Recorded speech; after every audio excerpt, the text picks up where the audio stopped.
नमस्कार दोस्तों, एक बार फिर से आपका स्वागत है फन स्टडी में। मैं हूँ यस और हम कंटिन्यू करने जा रहे हैं हमारी हिस्ट्री की सीरीज, इतिहास की श्रृंखला, जिसमें हम अगली रूपरेखा को समझने वाले हैं, जिसका विषय है क्या महिलाओं के लिए भी क्रांति हुई थी। ये वीडियो उन सभी विद्यार्थियों के लिए बहुत ही ज़्यादा महत्वपूर्ण है जो कि प्रतियोगी परीक्षा के लिए एनसीईआरटी पढ़कर अपना जो है आधारशिला मजबूत बनाना चाहते हैं, अपना बेस क्रिएट करना चाहते हैं। और इसके अलावा ये कक्षा 9वीं के छात्र छात्राओं के लिए भी ये वीडियो बहुत ही ज़्यादा महत्वपूर्ण है, तो वे भी इसे देख सकते हैं। तो बिना समय को जाया करते हुए चलिए शुरू करते हैं। तो इसका टॉपिक का नाम है did women have a revolution, क्या महिलाओं के लिए भी क्रांति हुई थी। तो जो महिलाएं थी उनका शुरू से ही फ्रांसीसी समाज में अहम परिवर्तन लाने वाली गतिविधियों में सक्रिय रूप से जो था योगदान था, वो भी काफी ज्यादा उनका योगदान था। जो फ्रांसीसी समाज था उसको उसमें परिवर्तन करने के लिए जो महिलाओं का योगदान था वो भी काफी ज्यादा अहम था। उन्हें उम्मीद थी कि उनकी भागीदारी क्रांतिकारी सरकार को उनका जीवन सुधारने हेतु ठोस कदम उठाने के लिए प्रेरित करेगी। तीसरे स्टेट की जो अधिकांश महिलाएं थीं जीविका निर्वाह के लिए काम किया करती थीं। उन्हें अपना जो जीविका है उसको चलाने के लिए खुद ही काम करना पड़ता था। वो अपनी लिविंग के लिए खुद ही वर्क किया करती थी। वे सिलाई बुनाई, कपड़ों की धुलाई करती थी, बाजारों में फल फूल सब्जियां बेचती थी अथवा संपन्न घरों में घरेलू काम करती थी। बहुत सारी महिलाएं वेश्यावृत्ति भी करती थी। अधिकांश महिलाओं के पास पढ़ाई लिखाई तथा व्यावसायिक प्रशिक्षण के मौके नहीं थे। उन्हें पढ़ाई लिखाई और व्यवसाय करने की जो थी वो प्रशिक्षण नहीं दिया जाता था। तो घरेलू काम के लिए ही बनी हुई है, इस तरह की वहां पर सोच थी। केवल कुलीनों की लड़कियां अथवा तीसरे स्टेट के धनी परिवारों की लड़कियां ही कॉन्वेंट में पढ़ पाती थी। इसके बाद उनकी शादी कर दी जाती थी। यहाँ पर मतलब जो बड़े लोग थे उनकी ही जो बड़े या पैसे वाले समृद्ध लोग थे उनकी बेटियां ही पढ़ा करती थी। और पढ़ाई लिखाई के बाद उनको कुछ फिर भी व्यवसाय या कुछ काम नहीं करने दिया जाता था और उनको उनका विवाह कर दिया जाता था।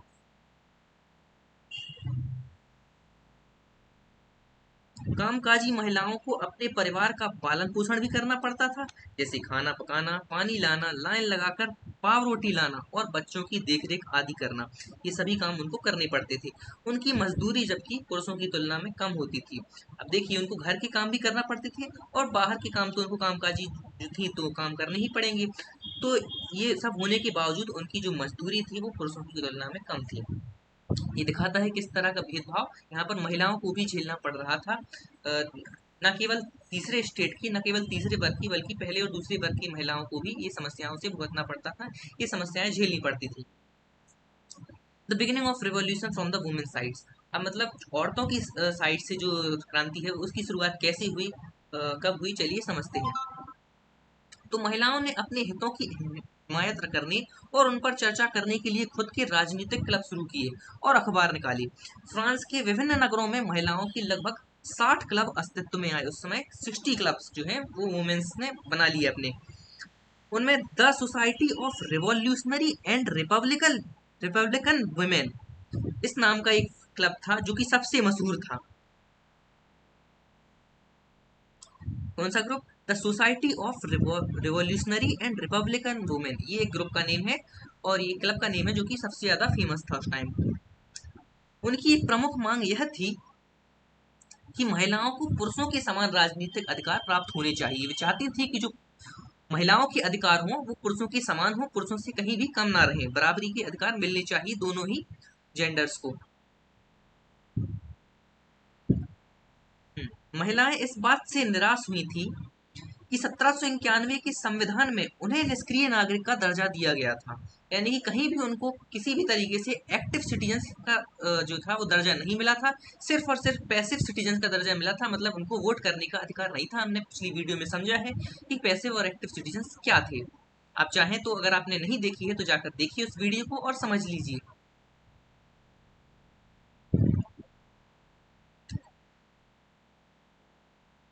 महिलाओं ने मताधिकार, असेंबली के लिए चुने जाने तथा राजनीतिक पदों की मांग रखी।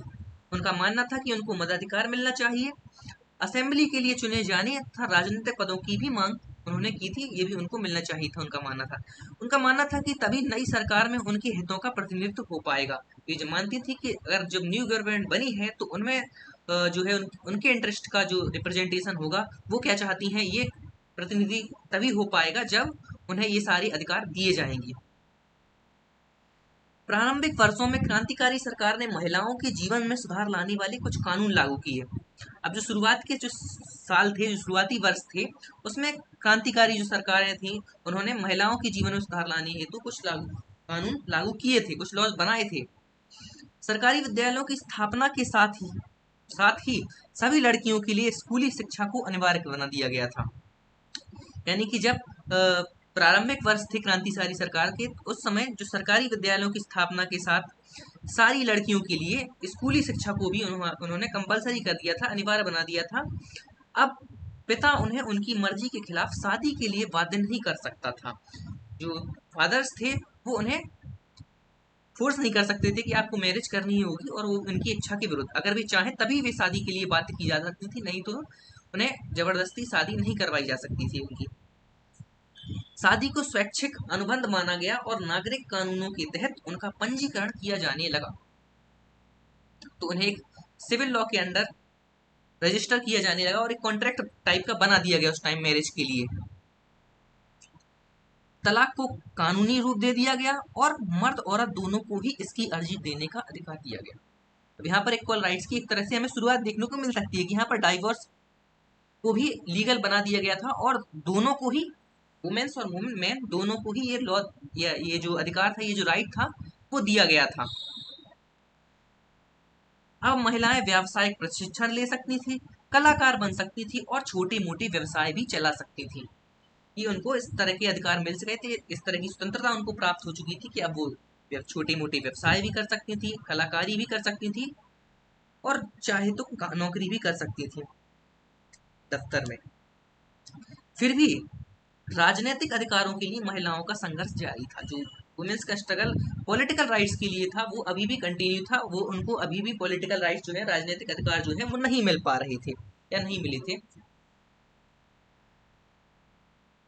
तो आतंक राज के दौरान सरकार ने महिला क्लबों को बंद करने और उनकी राजनीतिक गतिविधियों पर प्रतिबंध लगाने वाला कानून लागू किया था। अब जब रेन ऑफ टेरर चल रहा था, जब आतंक का कानून चल रहा था, तो उस टाइम जो था वो महिलाओं का जो स्ट्रगल था वो पूरी तरह से दबा दिया गया था, उसको पूरी तरह से सप्रेस कर दिया गया था। उनकी जो राजनीतिक गतिविधियां थी उन पर बैन लगा दिया गया था, प्रतिबंध लगा दिया गया था और उनके जो क्लब थे उनको भी बंद कर दिया गया था। कई जानी मानी महिलाओं को गिरफ्तार कर लिया गया था और उनमें से कुछ को फांसी पर भी चढ़ा दिया गया था। यहाँ तक, इस हद तक पहुंच गई थी जो आतंक था, आतंक की कानून, आतंक की जो सरकार थी, आतंक का जो शासन था उसमें इतना ज्यादा दबाव बनाया गया कि यहाँ तक अरेस्ट करने के बजाय कुछ महिलाओं को फांसी तक पर चढ़ा दिया गया था। तो ये दुर्दशा थी महिलाओं की उस टाइम। जो मताधिकार और समान वेतन के लिए महिलाओं का जो आंदोलन था अगली सदी में भी अनेक देशों में चलता रहा। यानी कि जो आंदोलन कर रही थी मताधिकार के लिए, वोटिंग के जो राइट था उसके लिए, और समान वेतन यानी इक्वल सैलरी के लिए जो स्ट्रगल कर रही थी वुमेन्स, वो अगले सेंचुरी, अगली सदी में भी चलते रही, उस अगली सदी में भी वो कंटिन्यू रहा। मताधिकार का संघर्ष 19वीं सदी के अंत एवं 20वीं सदी के प्रारंभ तक अंतरराष्ट्रीय मताधिकार आंदोलन के जरिए जारी रहा। जो उनका संघर्ष था वो 19वीं सदी के अंत में और 20वीं सदी के शुरुआत में भी अंतरराष्ट्रीय मताधिकार आंदोलन के जरिए जारी रहा। मतलब जो इंटरनेशनल रूप से चल रहा था, जो अंतरराष्ट्रीय रूप से जो आंदोलन चल रहा था, वो एक जरिया बना रहा इसको जारी रखने में, इस आंदोलन को। क्रांतिकारी आंदोलन के दौरान फ्रांसीसी महिलाओं की राजनीतिक सरगर्मियों को प्रेरक स्मृति के रूप में जिंदा रखा गया। अंततः सन 1946 में फ्रांस की महिलाओं ने मताधिकार हासिल कर लिया। इतना ज्यादा स्ट्रगल करने के बाद आखिरकार 1946 यानी 1946 के साल में, के वर्ष में, वुमेन्स को जो अपना मत का अधिकार यानी वोट का राइट था वो आखिर मिल गया। एक क्रांतिकारी महिला थी ओलंप दे गूज। उनका जीवन काफी ज्यादा प्रेरणादायक है, जिसको सबको पढ़ना चाहिए। ओलंप दे गूज क्रांतिकालीन फ्रांस की राजनीतिक रूप से सक्रिय महिलाओं में सबसे महत्वपूर्ण थी। उनका महत्व काफी ज्यादा था उस समय की सक्रिय महिलाओं में। उन्होंने संविधान तथा पुरुष एवं नागरिक अधिकार घोषणा पत्र का विरोध किया क्योंकि उसमें महिलाओं को मानव मात्र के मूलभूत अधिकारों से वंचित रखा गया था। जो मानव मात्र के मूलभूत अधिकार थे, जो फंडामेंटल राइट्स थे, उनसे भी उनको वंचित रखा गया था, वो भी उनको नहीं दिए गए थे। इसलिए उन्होंने 1791 में महिला एवं नागरिक अधिकार घोषणा पत्र तैयार किया था, जिसे महारानी और नेशनल असेंबली के सदस्यों के पास यह मांग करते हुए भेजा गया कि इस पर कार्रवाई की जाए। उन्होंने एक घोषणा पत्र तैयार किया था, जिसे नेशनल असेंबली और महारानी दोनों के पास भेजा गया कार्रवाई करने के लिए। सन 1793 में ओलंप दे गूज ने महिला क्लब को जबरदस्ती बंद करने के लिए जैकोबिनों की सरकार की आलोचना भी की थी। जब जैकोबिनों के द्वारा जो महिलाओं के क्लब थे उनको बंद किया गया 1793 में जबरदस्ती, तो उन्होंने इसकी भी आलोचना की थी। उन पर नेशनल कन्वेंशन द्वारा देशद्रोह का मुकदमा चलाया गया था, केस चलाया गया था। इसके तुरंत बाद उन्हें फांसी पर भी लटका दिया गया था। ये था क्रांतिकारी महिला ओलंप दे गूज का संघर्षशील जीवन। उन्होंने हालांकि महिलाओं के अधिकार के लिए काफी ज्यादा योगदान दिया, काफी ज्यादा काम किया। चलिए अब समझते हैं कुछ घोषणा पत्र में जो मूलभूत अधिकार थे उस टाइम ओलंप दे गूज के घोषणा पत्र में, वो कौन कौन से थे। जो ओलंप दे गूज थी, वो जो महिलाएं, हमने अभी जिनके बारे में जाना, उनके जो घोषणा पत्र में जो अधिकार थे वुमेन्स के लिए, वो क्या थे, ये हम समझ लेते हैं। तो सबसे पहला अधिकार था, औरत जन्मतः स्वतंत्र है और अधिकारों में पुरुष के समान है। का मानना था कि जो औरतें हैं वो जन्म से ही स्वतंत्र होनी चाहिए और उनके जो अधिकार हैं वो पुरुषों के समान होने चाहिए, पुरुषों के बराबर होने चाहिए, पुरुषों से कहीं भी कम नहीं होने चाहिए। सभी राजनीतिक संगठनों का लक्ष्य पुरुष एवं महिलाओं के नैसर्गिक अधिकारों को संरक्षित करना है। ये अधिकार है स्वतंत्रता, संपत्ति, सुरक्षा और सबसे बढ़कर शोषण के प्रतिरोध का अधिकार। उनका मानना था कि जो सारे के सारे पॉलिटिकल एसोसिएशंस हैं, उनका यही काम है, उनका यही उद्देश्य है कि वे जो वुमेन्स और मेंस के जो नेचुरल राइट है, जो प्राकृतिक अधिकार हैं, उनकी रक्षा की जाए।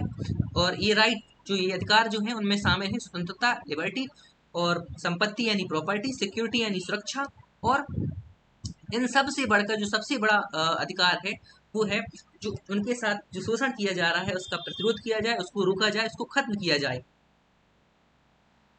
और फिर अगला जो अधिकार था वो था, समग्र संप्रभुता का स्रोत राष्ट्र में निहित है, जो पुरुषों एवं महिलाओं के संघ के सिवाय कुछ नहीं है। जो राष्ट्र का प्रभुत्व है, जो सोवरेनिटी है, वो कुछ नहीं है, केवल औरतों और महिलाओं का, औरतों और पुरुषों का जो है संघ है। उन दोनों को मिलाकर ही राष्ट्र का संप्रभुत्व जो है वो माना जा सकता है। चौथा है, कानून सामान्य इच्छा की अभिव्यक्ति होना चाहिए। कानून जो है वो सबकी इच्छा की अभिव्यक्ति होनी चाहिए, सबको एक्सप्रेस करने का मौका दिया जाना चाहिए कि उनकी इच्छा क्या है किसी भी विशेष विषय को लेकर। सभी महिला एवं पुरुष नागरिकों का या तो व्यक्तिगत रूप से या अपने प्रतिनिधियों के माध्यम से विधि निर्माण में दखल होना चाहिए। यह सभी के लिए समान होना चाहिए। सभी महिला एवं पुरुष नागरिक अपनी योग्यता एवं प्रतिभा के बल पर समान रूप से एवं बिना किसी भेदभाव के हर तरह के सम्मान व सार्वजनिक पद के हकदार हैं। उनका मानना था कि सारे के सारे जो महिलाएं हैं, सारी के सारे जो पुरुष हैं, वे सभी अपनी योग्यता और प्रतिभा के आधार पर जो पद मिलना चाहिए वो बिना किसी भेदभाव के दे दिया जाना चाहिए। अगर उनकी योग्यता है किसी पद को लेकर, किसी विशेष पद को लेकर, किसी भी व्यक्ति या पुरुष या महिलाओं की योग्यता है, तो उन्हें वह पद दिया जाना चाहिए बिना किसी भेदभाव के। कोई भी महिला अपवाद नहीं है, वह विधि सम्मत प्रक्रिया द्वारा अपराधी ठहराई जा सकती है, गिरफ्तार और नजरबंद भी की जा सकती है। पुरुषों की तरह महिलाएं भी इस कठोर कानून का पालन करें। का मानना था कि कोई भी वुमेन इस चीज से बचकर नहीं रह सकती कि वो किसी विशेष गुनाह के लिए किसी सजा से वंचित रह जाए।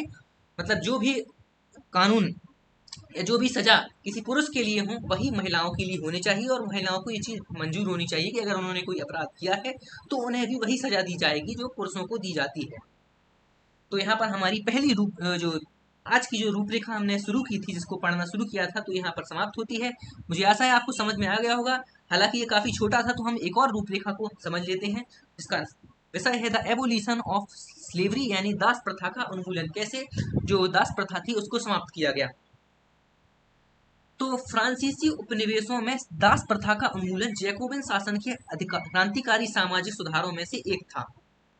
हाँ, तो जो फ्रांसीसी उपनिवेश थे उनमें दास प्रथा का जो उन्मूलन था, दास प्रथा को जो हटाने का काम था, वो जैकोबिन शासन के क्रांतिकारी सामाजिक सुधारों में से एक था। क्रांतिकारी सुधार जो किए थे जैकोबिन शासन में, उनमें से एक था इस दास प्रथा को हटाना। कैरिबियाई उपनिवेश मार्टिनिक, गोंडलो एंड सैन डोमिंगो, ये तीन जो कैरिबियाई उपनिवेश थे, इन्होंने तंबाकू, नील, चीनी एवं कॉफी जैसी वस्तुओं के महत्वपूर्ण आपूर्तिकर्ता थे। ये लोग कुछ चीजों जैसे तंबाकू, नील, चीनी और कॉफी, इन वस्तुओं का फ्रांस में महत्वपूर्ण आपूर्ति करते थे। इनके बिना उनकी आपूर्ति होना मुश्किल माना जा सकता है। अपरिचित एवं दूर देश जाने और काम करने वाले प्रति यूरोपीय की इच्छा का मतलब था बागानों में श्रम की कमी।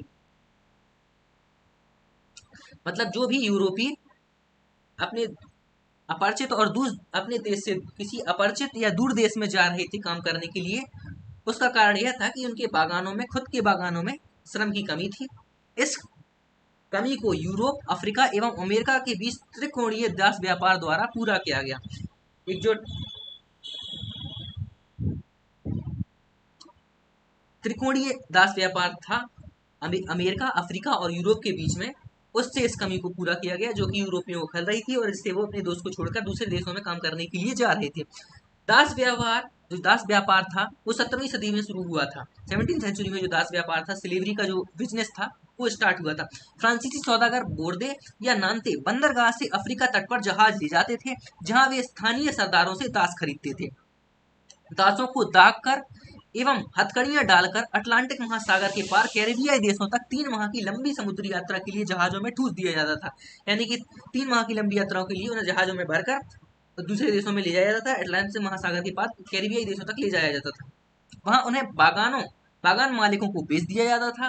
दास श्रम के बल पर यूरोपीय बाजारों में चीनी, कॉफी एवं नील की बढ़ती मांग को पूरा करना संभव हो पाया।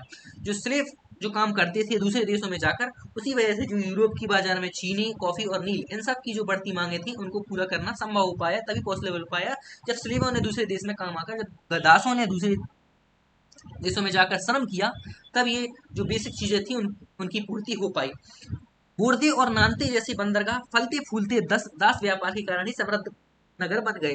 जो बोर्दे और नानते, जो ये 2 बंदरगाह थे, और यहाँ पर दासों का व्यापार किया जाता था, और दासों के व्यापार करने के कारण ही यहाँ पर समृद्धि आ पाई, ये समृद्ध हो गए। 18वीं सदी में फ्रांस में दास प्रथा की ज्यादा निंदा नहीं हुई। नेशनल असेंबली में लंबी बहस हुई कि व्यक्ति के मूलभूत अधिकार उपनिवेशों में रहने वाली प्रजा सहित समस्त फ्रांसीसी राजा को प्रदान किए जाए या नहीं। मतलब जो नेशनल असेंबली थी, उसमें लंबी बहस हुई कि व्यक्ति के जो मूलभूत अधिकार, फंडामेंटल राइट है, वो प्रजा सहित समस्त फ्रांसीसी प्रजा को दिए जाए या ना दिए जाए। उनका मानना था कि उपनिवेशों को तो ये मिलने ही चाहिए, लेकिन क्या ये प्रजा को भी दिए जाने चाहिए, इस पर बहस चलती रही। परंतु दास व्यापार पर निर्भर व्यापारियों के प्रति विरोध के भय से नेशनल असेंबली में कोई कानून पारित नहीं किया गया। लेकिन ऐसा कोई कानून इसलिए पारित नहीं किया जा सका क्योंकि जो व्यापारी थे, जो कि दास व्यापार पर निर्भर थे, जो स्लेव बिजनेस था उस पर जो डिपेंड थे, उन्होंने इसका विरोध किया था। इस वजह से जो नेशनल असेंबली थी वो इस कानून को पारित नहीं कर पाई। लेकिन अंततः सन 1794 की कन्वेंशन ने फ्रांसीसी उपनिवेशों में सभी दासों की मुक्ति का कानून पारित कर दिया गया। क्योंकि ये संघर्ष चलता रहा और आखिरकार इसको सफलता प्राप्त हुई। 1794 में ये कानून नेशनल असेंबली को पारित करना ही पड़ा, जिससे दास मुक्ति शुरू हुई, दासों की मुक्ति जो है वो निश्चित हो गई। पर यह कानून एक छोटी सी अवधि तक ही लागू रहा। लेकिन ये कानून छोटे से समय तक रहा, ज्यादा समय तक नहीं टिक पाया। 10 वर्ष बाद नेपोलियन ने दास प्रथा पुनः शुरू कर दी, क्योंकि नेपोलियन एक बहुत ही ताकतवर राजा था, बहुत ही शक्तिशाली एक व्यक्ति था, इसको हम जानते हैं। उसने काफी बड़ी सेना बनाई थी और उसी के दबाव के कारण उसने फिर से दास प्रथा जो थी वो पुनः शुरू कर दी। बागान मालिकों को अपने आर्थिक हित साधने के लिए अफ्रीकी नीग्रो लोगों का गुलाम बनाने की स्वतंत्रता मिल गई। अफ्रीकी के लोग, जो नीग्रो लोग कहलाते थे, उनको गुलाम बनाने की स्वतंत्रता उस समय बागान मालिकों को मिल गई थी। फ्रांसीसी उपनिवेशों से अंतिम रूप से दास प्रथा का उन्मूलन 1848 में किया गया। जो फ्रेंच की कॉलोनी थी, फ्रांस के जो उपनिवेशक थे, उनसे स्लेवरी का जो पूरी तरह से खात्मा 1848 में हो पाया, पूरी तरह से सफाया 1848 में हो पाया। इस तरह से हमारी जो एबोलिशन ऑफ स्लेवरी थी ये कंप्लीट हो पाई, ये मकसद सिद्ध हो पाया। मुझे आशा है कि आपको ये रूपरेखा भी पूरी तरह से समझ में आ गई होगी स्पष्ट रूप से। अगर फिर भी कोई संशय शंका आपके मन में रह जाती है तो आप कमेंट सेक्शन में पूछ सकते हैं, मैं कोशिश करूंगा आपकी समस्या को सॉल्व करने का। तो thanks for watching this video, like share and subscribe और share with your friends also, subscribe my channel for study और कीप वॉचिंग। थैंक्स।